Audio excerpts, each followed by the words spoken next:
Hey. Okay. Hello. Thank you for being here. I appreciate it. So I thought we could start. We're going to have a conversation, but also I love to just make sure we ground the conversation properly. I thought we would both elaborate a little more on our practices, and then get to the heart of the matter, which is this question of empathy. So we decided I would go first, and then Emily will jump in a little to just sort of flesh out a little more about our what we do as artists.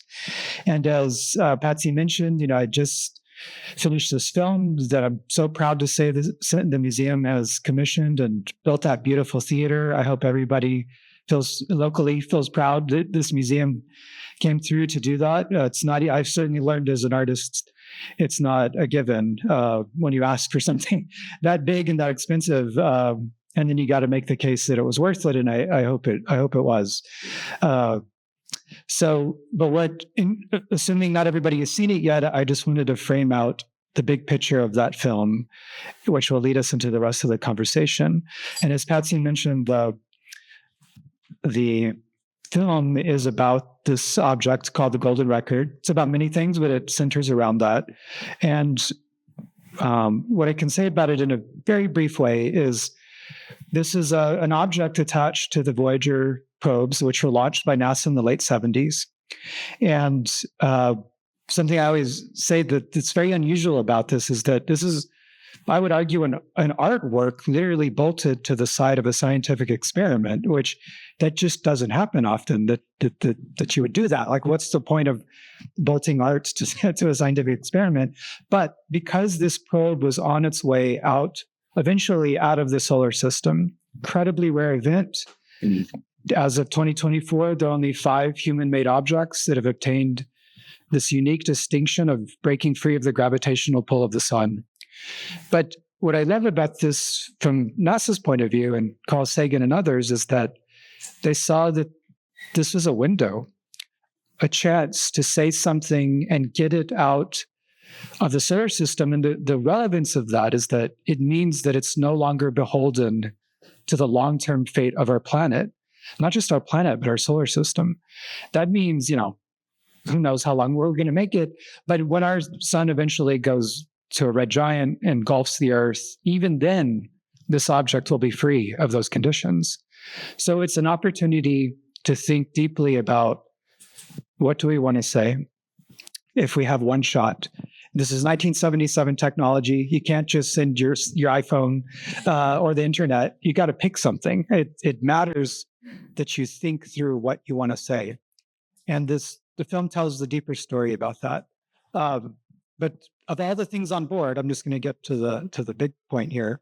The film is mostly about this woman, Adrienne, who I admire deeply, and I hope you will after the film as well. But Anne did something quite incredible. She was the creative director for the Golden Record, and she was tasked specifically with choosing sounds of the natural world and other sounds of life. Volcanoes, chimpanzees, crickets, all the way to tractors and airplanes, things that sort of tell the story of Earth in an audible way. But while she was working on the record, her and Carl Sagan, who was the executive director of the record, they secretly, they fell in love and kept it a secret. They made it obvious to themselves, but they fell in love, and it totally unexpectedly. And Anne did something quite remarkable that I think we can't truly understand unless we frame it in the context of art. And what she did was she thought, what did it mean to fall in love while you're working on the final document, potentially, of your planet? These are high stakes scenarios. And up to that point, the team had not solidified a position about things like emotions, in particular love, as something that should make it on board, and in what form. But more than that, what did a full accounting of the history of humanity mean in the context of forever and outside your solar system if you have one shot to tell the story? Anne didn't agree with the official position the official position ended up being send our best face forward. Um, as you know, that leaves a lot out about what we're capable of, and this is why I think we have to understand Anne as one of our greatest feminist avant-garde artists for what she did. She secretly made a recording of her EEG and her EKG, which is the electricity of her brain and her heart, and she thought about a number of things. One of them was falling in love with Carl, and other varieties of love. And she also thought about war, nuclear weapons, poverty, a number of environmental devastation, a number of other things. So, this is a pretty wild thing that she did. And the other way to state this, I'll state it in its most provocative way, which is Anne is asking if aliens can read her mind, because the implication is that something out there that we have no confirmation of will find it one day, have the technological capability to play back her electricity and pull out the experience of love and war. That is a wild, wild proposition. And she did it. And in 2012, Voyager officially broke free of the gravitational pull of the sun, and it's not coming back. It's forever heading out somewhere. This is an image of the actual her EEG and her EKG. And just as of this morning, it's 15 billion miles away and more, but it's out there, and she did it. So I want to honor that. I feel that we need the arts and the humanities to really flesh it out. The other things we will flesh out now with Emily, as far as what does this have to do with empathy or grief or loss, but there's a strong connection and part of the story to be told there as well. So that's why I'm here. That's why the museum has brought me here. And now I'll hand it over to Emily. Thank you. Thanks again for being here. It's been really fun doing this and working with Dario and getting to know him. And I think the movie is stunning, and I'm just so grateful to be a part of it. Behind me, you'll see a cover of my second book. That's a photo of my son on my shoulder. It's his actual little eye. And he died of a terminal illness when he was 3, a progressive neurodegenerative, basically a blackout. That's what we used to call it. So all of the neurons just stop. So he was my first child, and a lot of the experience of parenting him was a little bit of going into the beyond, like how to love someone and know that you're going to lose them, how to love someone who can't speak or move or really, communicate. There's no reciprocity. It's only this outward extension.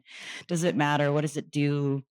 Obviously, this was a really difficult thing as a person to have happen, but as a writer, I was like, the only way to frame this is through narrative, through pulling from different myths about things we don't understand, theology, poetry, anything from the unknown. And I think one of the things that speaks to me so deeply about what you're doing and Anne's experience is that every person who loses their child hopes that there's some kind of other life, right? That they've broken free of every gravitational pull and they're out there somewhere, somehow, as matter. And one of the things I think art is called to do, at least in my work, which deals not always with grief and loss. I mean, that was it for a while. I'm transitioning now to like crime novels, which is a real nice switch. But I think one of the things is that it's sort of like frame it to bear it. And so much of my time with my son, who was called Ronan, was sound based, which is why I really responded to the way sounds happened in the film. He couldn't see, he couldn't move, he couldn't speak, and at the end of his life he couldn't eat, but he could hear. So in the last days of his life, I brought in like every musician in Santa Fe. So we had like flutes, and I mean it was all very Santa Fe. If you've been there, you know what I mean. We had a drummer, we had a violinist, we had a harpist, and I feel like he responded to the sound because it's such a primordial feeling. And so I thought about a lot when I was watching the film and sound is so important, and it's important in my work too, which is I like to call it embodied writing. Like, I think the senses are immersive to people reading, and it's like being in a different world, but you have to be able to articulate that by engaging what it's like to feel, see, touch, eat, experience in that full way. So, yeah, that's a little bit about me and my work. Well, thank you for sharing that. When Emily's been hearing me say a million things as I'm catching up with her incredible work. The one thing that immediately stood out as I read your books that you just alluded to, that has an interesting crossover with the Golden Record, which seems odd. How do these things connect? But you speak so beautifully in your work about no one gives you the manual of parenting without the expected lifespan of your child ahead. Like, no one teaches you how to parent for 3 years rather than the full life you hope they have. And you say such beautiful things that I feel the Golden Record has asked of me too. In the particular point being, how do you love something that can't love you back? Uh, how do you find the motivation to love and care without reciprocity or even confirmation of receipt? And you speak beautifully about Ronan's. You're grappling with how much does he know or not know, the love being given to him. And we would you say, I don't know if you picked up on that too in the film, Mhm. about the way I speak about the Golden Record in that way. Yeah, I mean, how do we feel love? Like, how do we know it's real? Is it electric pulse? Is it more than that? Is it have to have a reaction to be real? And I guess my conclusion is no. I mean, I think, one of the things that I believe in is if you've lost, I mean, child or anyone else, you can love that person beyond their death. Like, you can parent beyond death. And by that, I mean through the memory of that person, through the honoring of that person, making art about that person, making art out of love, continues a conversation across time and history and generations. And, it's like, in one of those X-Men movies, I don't know which one, there's like 5, but he has a big cap on and there's all these little, right? He's like communicating with all these different people. It's like I sort of see writing or, narrative in that way. If we look at all of our most sort of robust, long-standing narratives, they've been around a long time. And I always tell my students, like, you are in conversation with people who are living and dead, who have yet to who have yet to write a book, who were not able to write a book, who were told they couldn't write a book. Like, it's all a part of the same thing. And you are just articulating something very specific that leads to a wider understanding of what it's like to be mortal. And not knowing really with any definitive idea what happens to us, but in the sense what the Golden Record is saying, or even sort of the existence of these heartbeats beyond, is that love does survive. Like, it does move out of the things that we know. It's the only thing in a sense. And so when art can speak to that or be rooted in that, I think it really, um, people respond to it in a way that is both like terrible and true. I would say, like war and love, right? You can't have love without the idea of loss, and there's just no way to have it. Yeah. And I should flesh out a little more. I know. I mean, I hope it didn't seem striking to have related your loss to the Golden Record in that way. But as we both have talked about deeply now, and a little more context about myself and why I care about the Golden Record. A big part of that is because my mother ran a hospice for 25 years. I grew up around hospice nurses. They are as I told Emily earlier when she asked me my favorite artists, I say without hesitation, hospice nurses. And this seems odd to why would you relate art to what they do? But uh, watching them uh, do the things I just laid out and which you beautifully articulate in your books, that what skills does one need to care for a stranger who's unconscious, who cannot confirm they understand the care, cannot likely not reciprocate it back? And how do you, like you're saying, how do you parent in that space with Ronan and hospice nurses?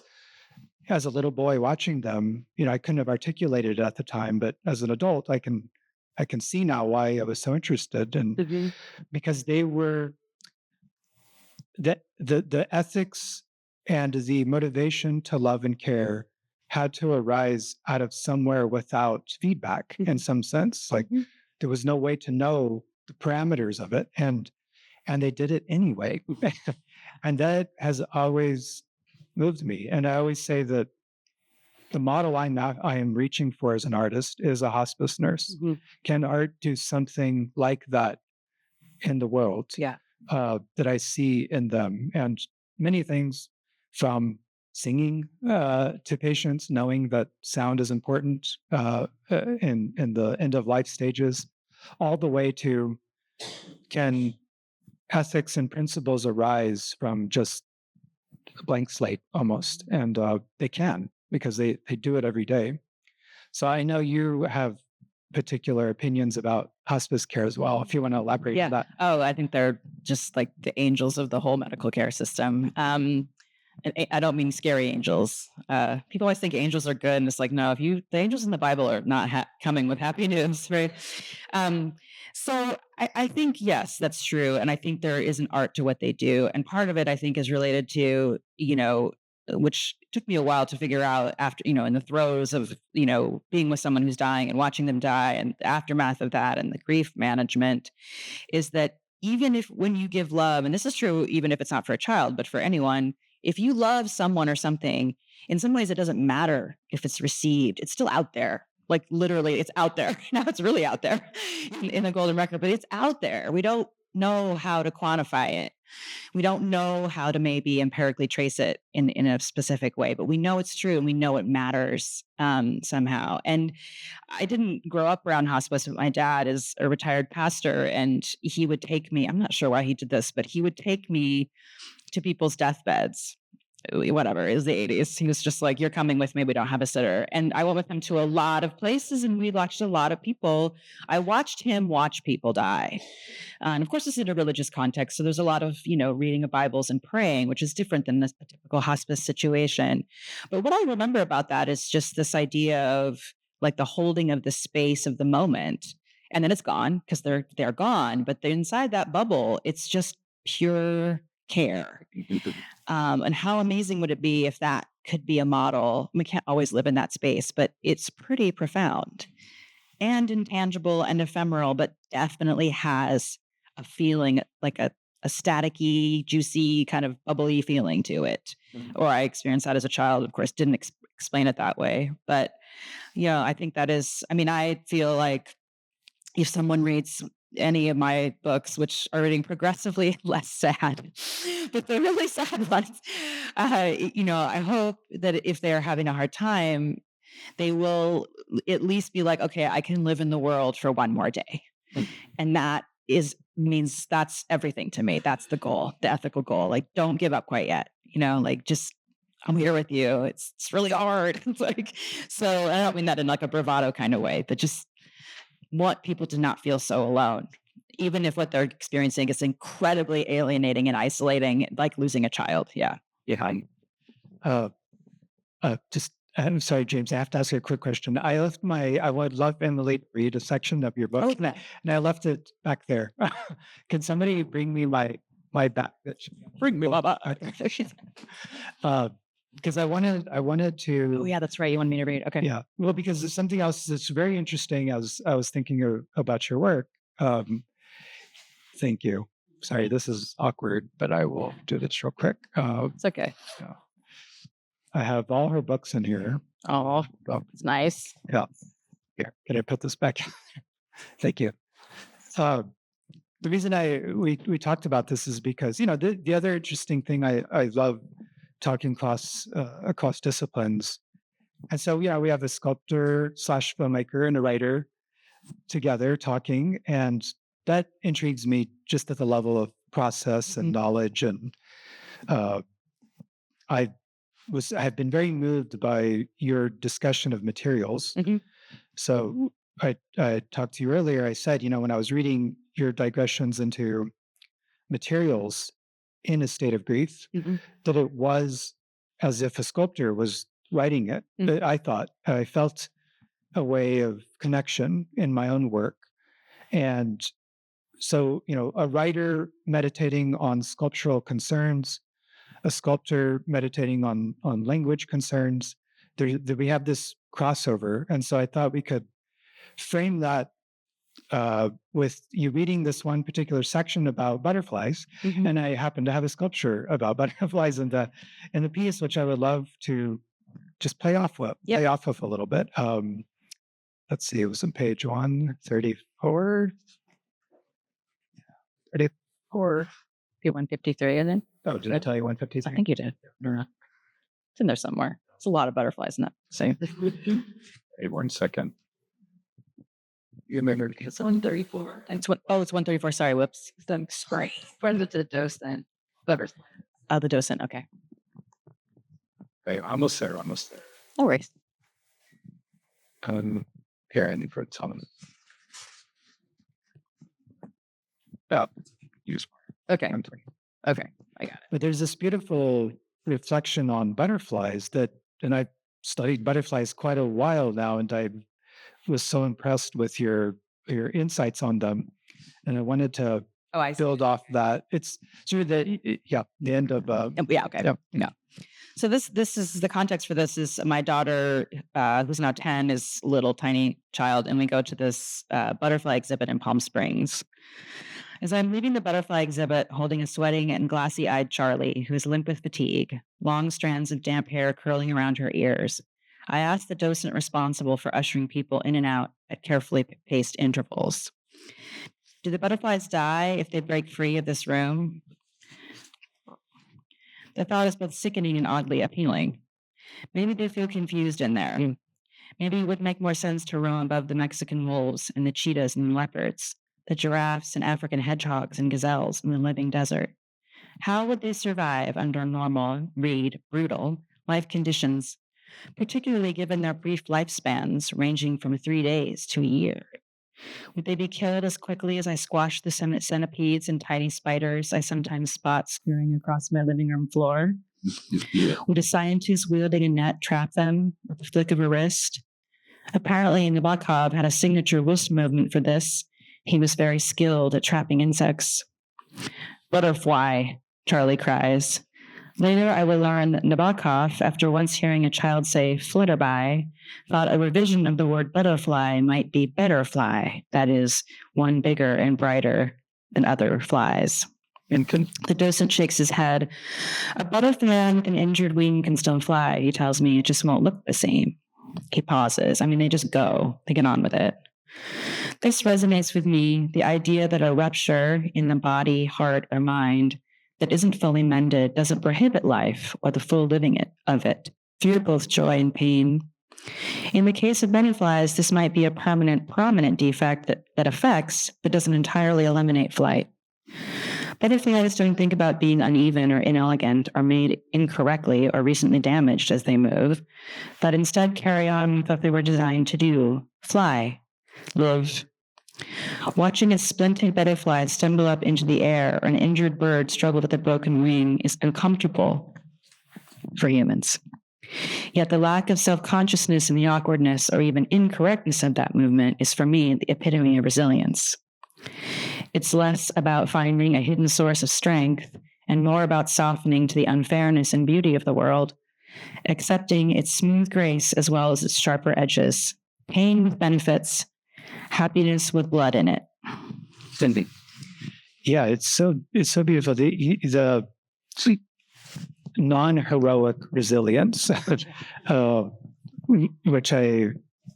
are many arcs in the work about you reevaluating ideas from the lens of loss, and resilience being sort of almost cliche until you but you give it some new weight when you look at it through a butterfly wing. And I like the idea of non-heroic resilience.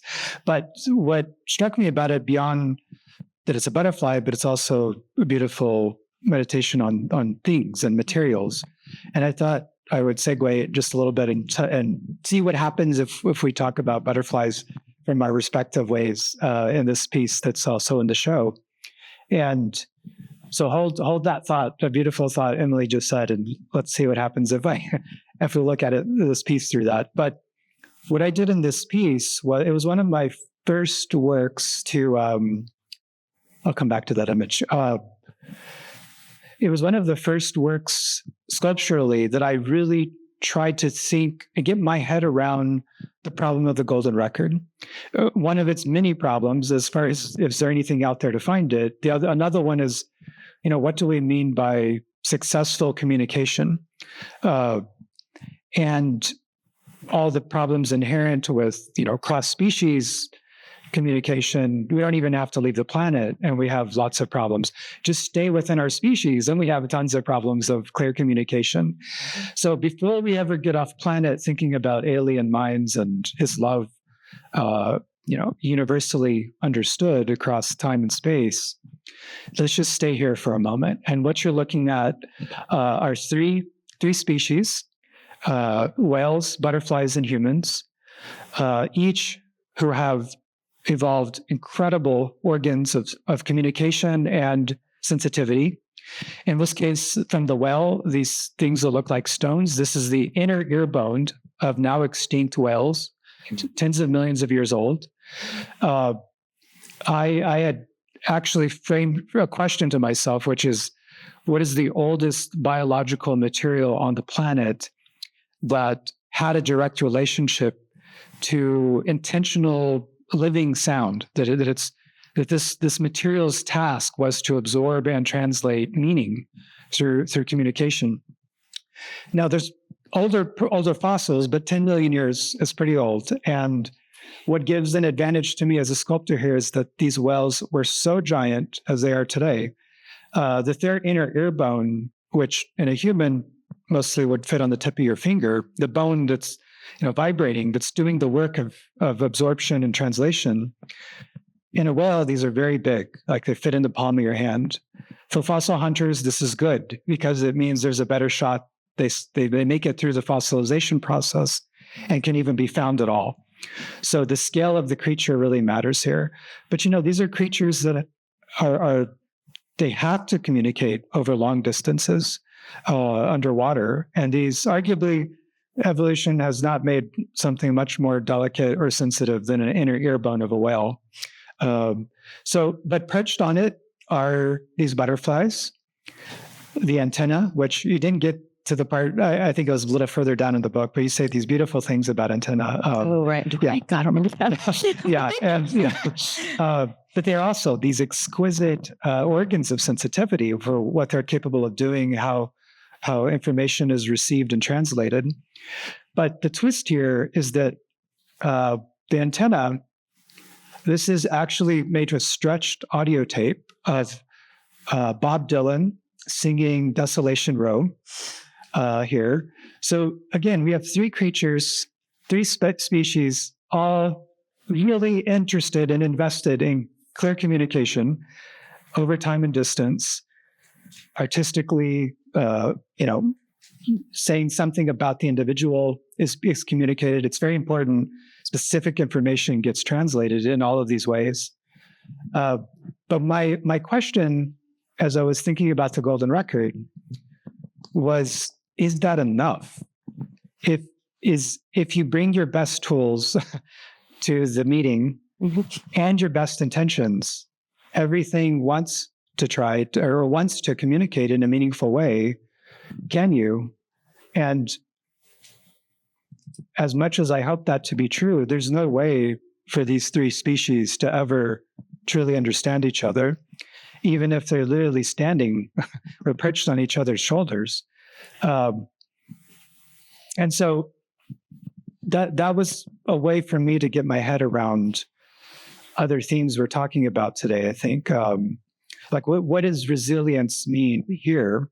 And in the context of hospice nurses or parenting with such short time frame, what does it mean that you still bring your best intentions and it still doesn't work? Yeah. And whatever we mean by work, we can think about. Yeah. And that's where art, I think, comes in, because when I say this is a failure as a sculpture, I hope it's not. It's trying to probe an interesting question and ask, even with those obstacles, how do we still do the work of communication? Maybe you want to respond to that, and then I'd love for that to lead us into empathy more directly. Yeah. Okay. I mean, I think, art comes in when understanding fails, or which is a way of saying communication fails. But I mean, from my perspective, most of my books have been written out of rage first, and then also just no, that's not the narrative. That's not right. And I think, when you have a terminally ill child, a lot of times people will say, I couldn't do that if I were you. I would die if I were you. That's not something you should say, just so you know. You're so strong. You're so brave. You're so resilient. And I'm just I don't really know what my options are here. I think my option is to love my child. I think that's the option. But to engage that option means the person has to recognize that they could lose their child or they could lose someone they love. And that's more uncomfortable. That's sympathy, right? It's not empathy, right? And I think that narrative for me was a way of saying, no, I'm not going to die, although I certainly was not off the radar for a minute. It was something I thought about, and I'm very open about that in the book, because I was just so sad, is that, no, there's got to be a different way. Love has to matter. It has to. Being his mother has to matter, because mothers matter and people matter, whatever their state is. And that, I think, is, if you ever with hospice, they're nothing freaks them out. And I think that's an important space to be in as an artist. Nothing freaks me out. I have no TMI limit. And I serve me well, but it's also, it used to make me really angry when people be like, I would die if I were you. And I'm I literally don't know what to do when you say that. Is it a suggestion? Is it I don't know. And I think that art is saying no, you go on, wherever that takes you, just to interstellar, places, or you go on. And another thing that we talked about, which is a little factoid that I learned, is that once you have a baby, the DNA of that child is in your body forever. And so that's so mystifying to me. It's so these particles that were part of my son are still alive in me, and they're still here. There's something interesting about that too. So yeah, I don't know if that's leads us into empathy, but I think it might. It does. Well, we'll make it so. We'll make it do it. Yeah. So if I could elaborate a moment on the role of empathy in my work, which I do think we have crossover here. Mm-hmm. Every artist grapples deeply with what is the function of art. Lots of artists, I don't know, maybe if you have 10 artists, they give you 10 different answers. So I certainly am not claiming mine is the right or only one. But in my own path of grappling with that question, which I continue to do, I have landed on one as of now, which is I do think art's function is to express, expand, and evolve empathy. Mm-hmm. And I use those terms particularly because, I say express it. I'm going to go over each one. The point is that expressing it matters. But as an artist, I think what art can do, like this problem I just set up here, which is, do you give up in that gap, or do you get innovative about the gap? And I have really invested my life as an artist to historically looking at barriers to empathetic behavior, but I want to be proactive too. And I want to think ahead. What is currently here and is around the corner that might become barriers to this tool we have that helps us overcome this gap, which is empathy. And so my philosophy of art is, how do I make works that tell the history of empathy and are proactively suggesting, here's how we evolve it forward? Because I also like to often say that there's no reason to assume empathy has stopped evolving. And in fact, we should assume the other forces are actively undermining it. And if so, then how do we combat that? Obvious examples of our time: social media, AI. The big alignment problem of AI is, will it empathize? Yeah. So, if we accept the doomsday scenario of that technology, empathy is going to matter. So that's what I mean. Like, as an artist, I want to get ahead of it. I want to think now how to combat it. And so it's that foundational to me. I don't know if you would go that far, and as a writer, if it plays a similar role as at the level of definition of the function of art or not. I mean, I think for me, the function of at least most of my books is to sort of, this is not my quote, like, comfort the troubled and trouble the comforted, or something like that, or comfortable. It's something to provoke, but also to deepen one's awareness of their own mortality and capabilities. So it's the both and that I'm interested in, right? And in terms of empathy, I think, I find sympathy, like straight up pity, really annoying. And just an understatement, but I find it just intellectually a problem and emotionally offensive. I don't want that. And I don't think people want that. I think they want to feel connected and they want to belong. And so most of my work has to do with trying to bring in traditionally or historically people who have not belonged or have been ejected from belonging in the world. And actually what you were saying about the gap in the story, or the gap in empathy, makes me think of, weirdly, Akkadian myths. Because, in a lot of those old documents, there'd be a blackout where there's a word that no one could translate. No one has any kind of ancient language skills to translate this one word. And I feel like so much of the best parts of our stories live in those unknown places. Like, I don't know if that makes sense or not, but I think it's, when we rewrite these stories, we're sort of filling in those gaps with other opportunities for people to feel seen, heard, understood, acknowledged. And that's really important to me, especially for people who, are going through something that excavate or sort of exiles them from the world. Like, if you tell someone that you have a baby who's dying, they do not want to know you if they have kids. And that's just awful. It's an awful feeling. So my work is a way of saying, like, no, what can you learn? How can we be in this together? Even if you're not, as they used to say in nonfiction, like, put the reader inside your skin. And I'm like, weird.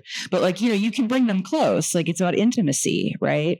Intimacy with respect, right? It's not, here it all is. It's basically just, here's what I want you to see. Here's what I want you to engage with about me. What do you have to bring to the table? And whatever it is fine, right? And it'll blend somehow in your mind. And then you're having a conversation as a writer. Someone's having a conversation with you in their head that you will never hear, which is awesome. Right? Just, I don't want to hear I don't want to hear it, but like, I'm glad it's happening, if that makes sense, right?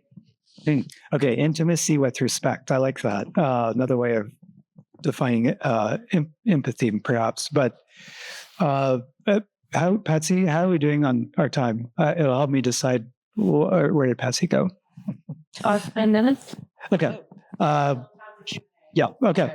So maybe let me try to build on that point here. Well, I guess the other big topic I wanted to get on the table is memory, and an idea I have. I'll come back to that in a second. Let me try to frame it out. You also say something that really resonated with me. I think the spirit of what you were saying that I hold dearly in my practice too, which is that loss asked, as an artist, I'll just speak as an artist, loss asked me to reconsider my obligation to memory. Of course, we're all capable of memory, especially of loved ones, the lost, but the particular tool of art in that process is something that weighs heavily on me, so much so that I even take to saying that forgetting is a luxury artists don't get to have. And I don't want to forget. And in fact, I'm actively looking for more and more to remember beyond my personal loss or stories. And I've made a series of works that try to fold that in. Mm-hmm. I'd love for you to play off of that. I'll tell the point of this piece, but I'd love for you to hold that idea of, Okay. if you think, I'd be curious what you think about, the range of that comment I just made. It's a big one. Like, is that artists don't have? It's a luxury. Forgetting is a luxury artists don't get to have. But in a way that I try to challenge myself and think about that. One of them, as it relates to the search for life off planet, but often that narrative is, us looking into space. We don't often ponder, is something looking back at us and what their standards of memory might be. So I want to do a perspective shift and ask you to think, if something were looking at us, if they were to hold similar values of memory, what that might look like. So one of the, many of you might know this, but one of the best tools scientists have today of searching for life off planet is what's called the transit method. And very simple, when object passes in front of light, it dips that light source, a shadow is made, a silhouette is made, and scientists can determine the shape, object, mass, velocity, even of the object passing in front of another star. But what's wild here is that they can, in some cases, even determine the chemical composition of the atmosphere. That's huge in the search for life off planet, of course. But the point is that there's a basic thing going on here. It's so simple. Just pass your hand in front of a light or a candle, and you are participating in the transit method in some way. But now take it at the level of the cosmos, and what can we learn from it? And I've done a lot of work in my life about the history of mourning and loss and grief. The Victorians, as many of you likely know, really pushed this to a high art form. Many craft traditions arose from their grappling with grief. One of my favorites is, pre-photographic era. How do you hold on to a loved one's, the essence of them as shape? And, the beautiful history of silhouettes of a loved one rather than a photograph. Really powerful. But, we're talking about shadows here. How much can you learn from a shadow? And there's real identity occurring in these images, just as we hope it's going to happen off planet with the silhouettes of those planets. And so I wanted to make a piece to think about that. And this is another iconic image in the history of astronomy. Many of you likely know it's called the Hubble Deep Field Image. In essence, Hubble was randomly located in a spot in the sky. Jennifer, how many minutes did it sit there? And a million seconds. A million seconds. They just let Hubble sit in the spot for a million seconds. Nobody thought anything would show up. This is what showed up. This is a transformative image in the history of images. It made us revise I already profound notion of how big the universe is. But literally anywhere, a pinprick in the sky, if you hold long enough, you see this. These are galaxies. Many of these are galaxies, not just individual stars. Anyway, I wanted to make a piece that merged all these ideas I just put on the table here. And so this is it's a piece called Survival Does Not Lie in the Heavens. And I'm an avid music lover and album collector, vinyl collector, but also I'm very interested in the history of live albums. And many of you can probably conjure an image of a live album in your head. I hope so. And they tend to follow a similar aesthetic, which is the singer on stage singing. Usually there's a stage light behind them. And you don't give much notice to that stage light. But what I did was, for years, I bought live album covers of musicians singing. And I plucked out the stage light from the design. I built a huge archive, digitally extracted them. And I made my own version of the Hubble Deep Field image. It's in 3 panels. This piece is in the show. You can get a chance to look at it later. But here's the twist. And I was able to ask, some scientists. I just wanted to make sure. I love being poetic, but I want there to be some factual grounding here. Imagine some mid-late 60s concert, Jimi Hendrix walks in front of the stage light. He's performing the transit method. The silhouette of Hendrix walking in front of that light is on its way somewhere right now as we speak, as is every musician who's ever walked in front of a light, as is everybody in this room who's ever walked in front of a light. Some signature of your shadow when you momentarily interact with those photons or blocks them out is held forward in time. It's the same principle of how we look at stars and know that that's not what they actually look like if you were to fly there, because so much time has passed for the light to get to us. So in that sense, Marvin Gaye, Billie Holiday. Here's an example. So here's the record, and I will source the stage light. This is me doing the digital extraction, and I built this archive to find them in the light again. And then I built this. So every pinprick is a different album. Every little thing, every little light is a different musician. Mm-hmm. Specifically, these are all deceased jazz, blues, and gospel musicians. And, one day when we have the James Webb 10.0, theoretically, if you have enough resolution power, can you image Jimmy in that light on Proxima Centauri? You should be able to. And at least I'm asking. And so the point of the piece is, I think, in the spirit of what we're saying today is, what even is memory is as a concept, but as material physical fact is the silhouette of Marvin Gaye, rocketing at the speed of light to the Andromeda galaxy as we speak. And we don't know if anything is there with their telescope pointing. So that memory hovers unknown and perhaps forever unrecognized, but is it there nonetheless? And so these are the kinds of questions. I don't know, I'll throw that out, see if there's anything you'd like to respond to. Oh, the memory yes, memory is a big part, especially of, nonfiction writing, but all writing. Any narrative. I always say to my students, try always to forgive, but never forget.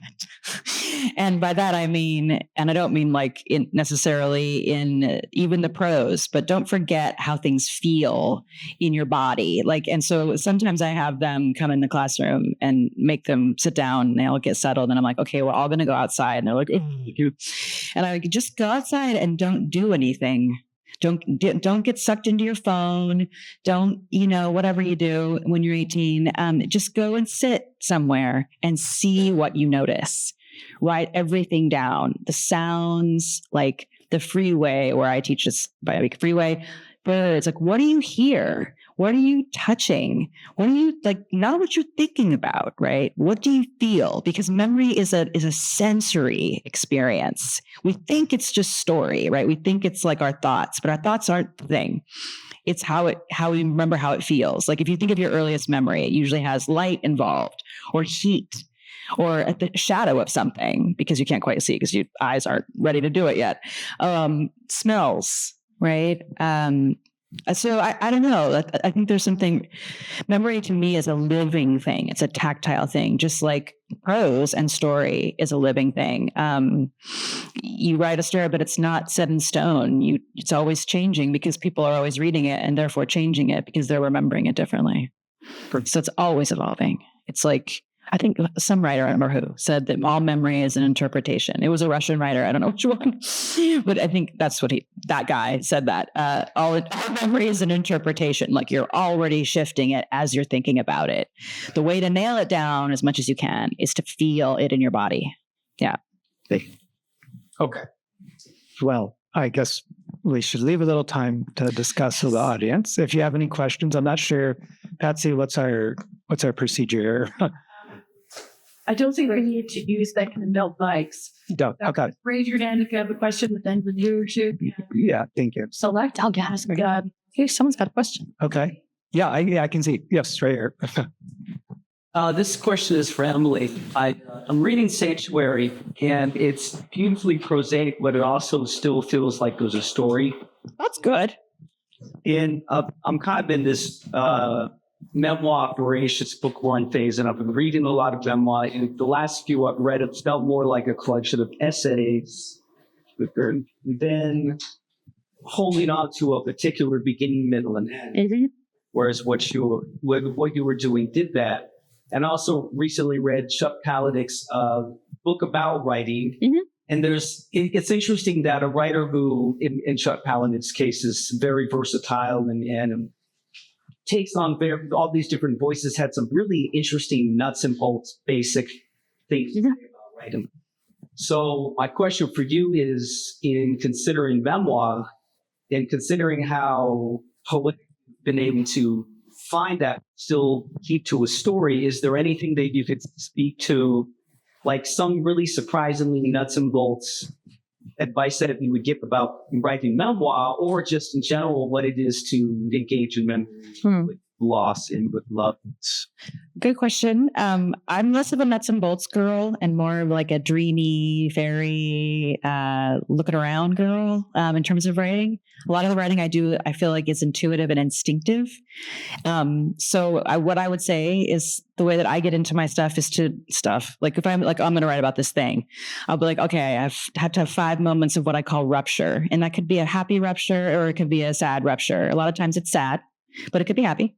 Just a moment where everything changes.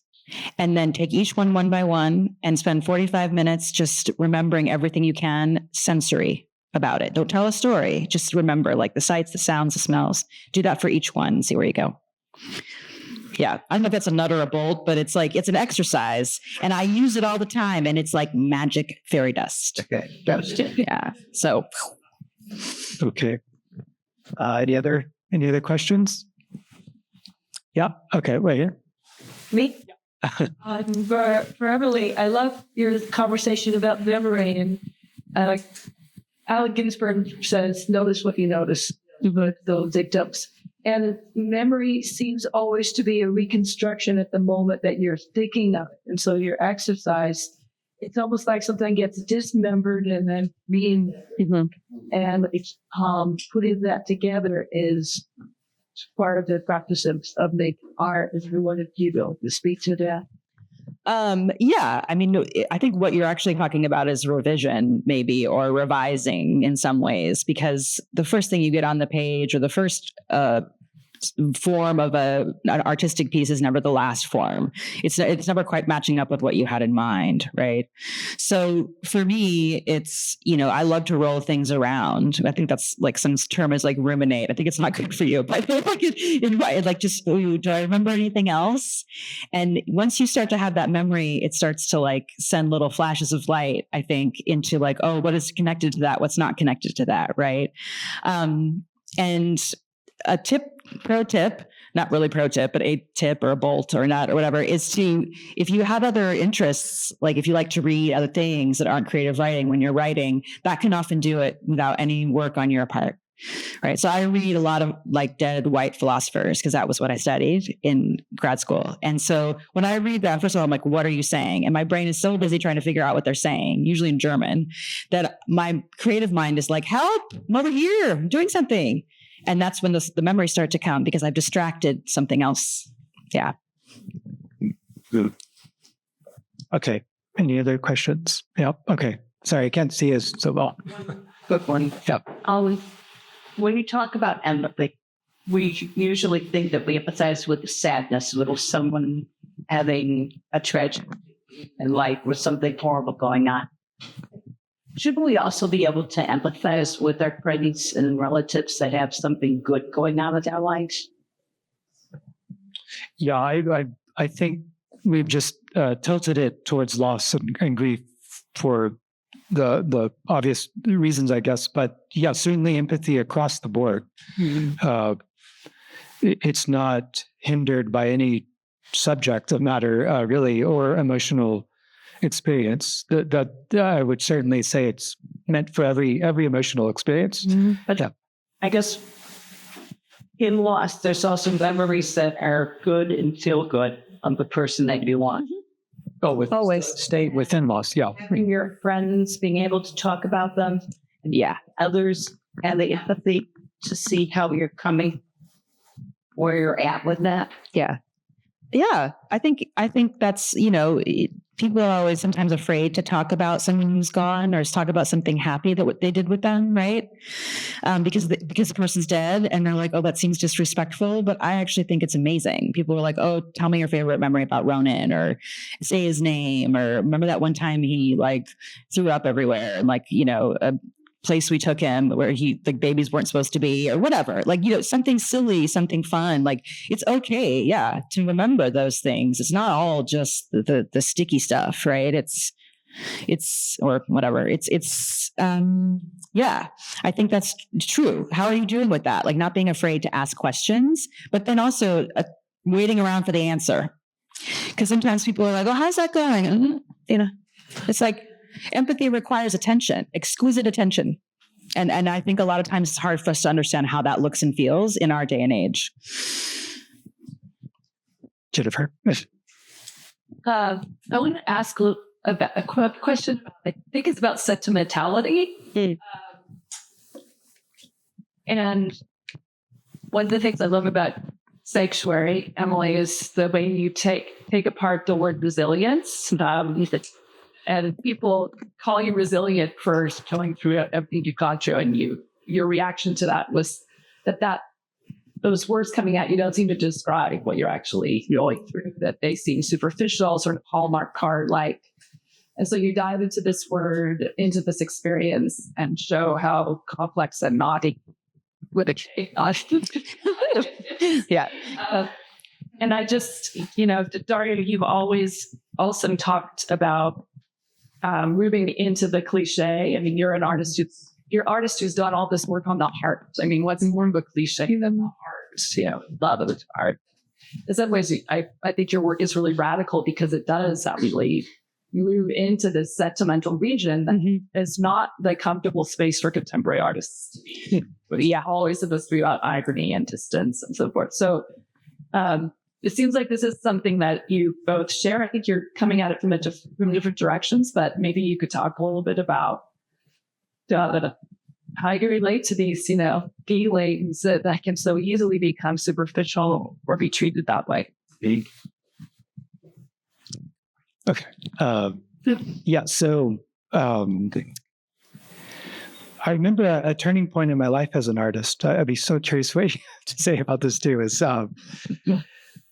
when I really grappled with cliche. I was like, it's this thing in life, you hear it all the time, but I never had really pumped at it. And I realized that as an artist, it was a giant stop sign. It was saying, don't proceed because everything's been done. Anything else you got to say is just going to fall into cliche. And something internal said, well, but I want to go past the stop sign. It just, in principle, made me more curious. And yes, the heart. Great. Another artist wants to talk about the heart. But that was what led me to, I think, some breakthroughs in my work. Is Anne's story, sending love past the edge of the solar system, and the final document of the planet, and maybe the last evidence that human love existed as a thing in the world, is that cliche? Maybe, I don't know. But if it is, I would hate to have not gone there, because that's a story worth telling. And so I realized that the way, at least in the arts, and especially when I was sort of coming up with my confidence to deal with emotions, overt emotions that were willing to tiptoe up to sentimentality, the maudlin, cliche, all those things, it excited me because it was a challenge. It said, oh yeah, I bet I can find something that nobody has said before. And in a way, if you can find it, it's more powerful because it just seems like there was nothing else to explore there. And like with Anne and her story, one of the questions I asked was, and maybe I could just put that slide up as we're talking, but I realized that if I was going to tell her story, I actually needed to find the first heart ever recorded in history. And that is a weird question. It's still talking about the heart, which is borderline into the realm of cliche, I guess, especially someone's heart beating. But do we know as a culture, as a species, that someone's heart had to go first? Whose was it? Where did it happen? How did it happen? And by recording, I mean the iconic pulse wave. And here it is. I found it. Here's the first time a human being saw their heart beating outside of their body in real time. At the top there, that is the birth of cardiology. But I would argue it's more. And yeah, it's a cliche. It's a heart beating. But here's what I can say about it that I don't think is cliche. This is, I would argue, the Hubble telescope moment of the heart. This is a radical leap in resolution into the body. And the scientist who perfected it, the tools he used at the time were he pulled a hair from his head, he cut it down into a little stylus, he attached it to a tube of compressed air, and attached, I'm skipping over some details there, but the point is there's a primitive stethoscope device, but he watched his heart make his own hair bounce outside of his body in real time. And then that was a radical leap in sensitivity. But the next problem was, but how do you hold it as an image so the future can know? And, or maybe not even that grand, just so he could study it in the real time, not knowing if the future would care about it. But the next breakthrough and what you're looking at is he gathered soot from a candle flame on a piece of paper, and he wrapped it around the cylindrical drum, and this drum is turning while he's watching his own hair carve his heartbeat into soot from a candle flame. Yeah. Is that cliche? No. Okay. Thank you. I mean, that is incredible. And yeah, the scientist is not trying to be a poet. He's just trying to solve a physiological / engineering problem. But my God, if an artist or a poet had done that, I'd say that's a great piece. I would applaud it. But we don't know that because, like my argument with the golden record, what's the value of, let's look at this data again through the lens of art and see what happens. And I hope everybody just got what happened. But as soon as, he crossed that threshold, he not only did he invent the pulse wave as a form of data, but which nobody had ever seen life image that way before, but he also opened the door to imaging death in a brand new way, which is the iconic flatline. So part of my work is to find these in a generally cliched topic. Can we find exciting new possibilities that haven't been explored? And I did there's 18 prints in the show if you'd like to see more about this project. But I don't know. What do you think about this cliche point? Well, I mean, if I had my own brand of Hallmark cards, no one would buy them. They'd all be like screaming or something, or it wouldn't be fun. I got a lot of those when my son was alive, and I would call my mom and I'd be like, she's like, they're trying to be nice. I'm like, I don't care. This is a stupid poem. But I think that my work, for sure. I mean, I've had this comment when I was first starting to write, in the early those. Everyone's trying to be ironic and distant and cool and like, yeah, it's all do jokes in our stories and like, everybody's like, whatever. And I'm like, I'm going to write a story about farm people, like, that love each other. That's my background. Like, it's like Midwestern people who love each other. And people are like, there's no drama in that. I'm like, have you been to a small Midwestern town? There is plenty of drama and love. So I would say that's where my work intersects. I think that people think of love or, like, oh, love is so easy and it's so magical. It's like, no, actually, it's really complicated. And there's so much drama in people who aren't actively trying to hurt each other. They're actually trying to love each other. And that to me is where the sentimental reality dies and the truth comes in, and beauty and terribleness and all the things that go with a complicated experience. Or writing about motherhood. Like, what do you say about motherhood? It's like, tons. Just say it in a new way, in your own way, because you're your own person. I mean, I think there's a lot of that and that's just kind of the marketing and commercial world, where the end goal is something that isn't the end goal of art, which is monetary, whatever. The end goal of art is something else. So, yeah. Okay, Patsy. I think I'm gonna. Yeah. We like. Leave. Okay, thank you. Thanks for being here, guys. Yeah, thank you, everybody. Thank you.